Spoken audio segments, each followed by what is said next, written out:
Hey guys, this is Scott. I just added another cool feature to the 1970 Chevy Camino. This is the iKey Premier keyless entry system. It is really awesome, and I'm really pleased with it so far. So I just want to take a moment to kind of demo what this keyless ignition system does and how it operates. Everything is currently soft wired right now. As I'm in the process of the installation, the first step is really to do all the wiring and make sure all the wiring is correct. I also removed the door panels to install some Dynamat as well as the door actuators so that I can take full advantage of this keyless system. So this is the digital Dawg's system. You can see high quality manuals that came with it. They have really good instructions. I actually have two key fobs, and this is one right now. I actually just installed the keys. So what you do is cut up the old keys to install them into this key fob. And this is a very nice OEM style key fob. So I'm going to open this up and take the key out here.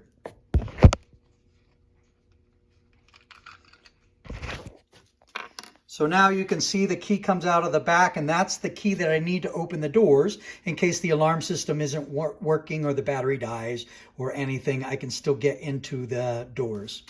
All right, so let's take a look at the car and how it works. So this has keyless entry. So as I leave the proximity zone of the vehicle, you're going to see that it's going to arm. Okay. Actually not working correctly. Let's see. So let me get into the zone.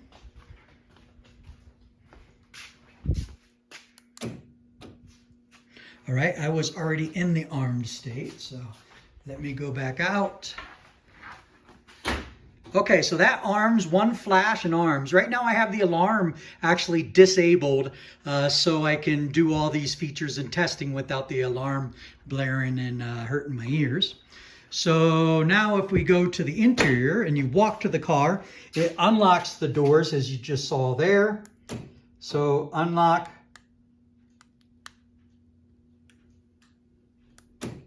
You can see it unlock, and then if I push it down, there's lock. Here's unlock.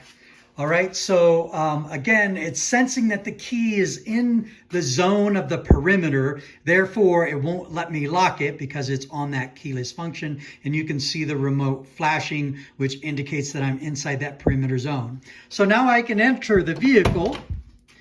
And you can see my mess down here in the doors, and the door actuators are, or lock actuators are inside the car. So as I get inside the vehicle, again, keyless ignition system. So one of the things you have to do until I switch my steering column and add the new interior is the steering column requires the old key here. So I cut it down as recommended by the instructions. And this was a spare key. I didn't want to use my good key since I'll sell the old ignition system here. So that goes in, and then that allows me to turn the key in order to unlock the steering wheel.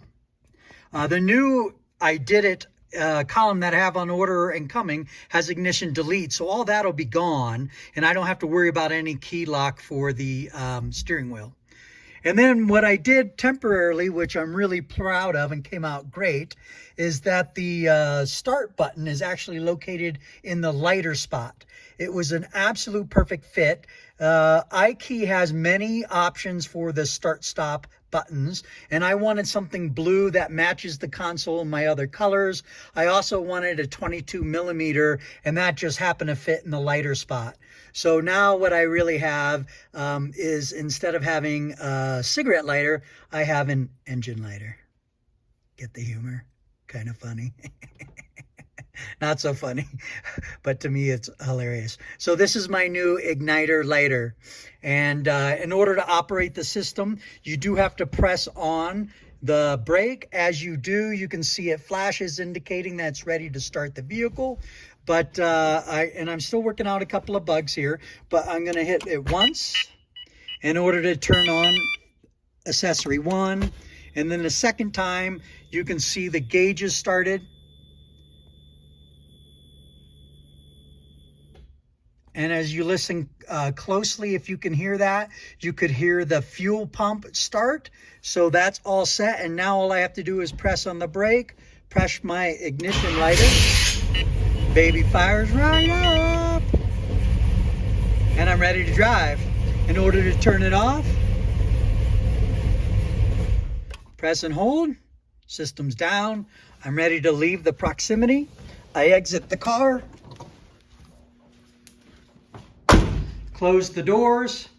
There's my indicator down there, blue flashing. I'm gonna leave the zone here and I'm gonna put the key outside of the zone and it's gonna arm the vehicle. All right, that's arming. I'm dropping the key right here in the corner. I'm outside of the proximity zone, and now as I go back to the vehicle, you can see that the doors are locked. And then you can see blue, red, blue indicates that the alarm is active. And if I was to open the door, I go into an alarm state, and since the siren is not active, you don't hear any noise, but you can see I'm disabled, I can't start the car, and so forth. All right, I'll see y'all later.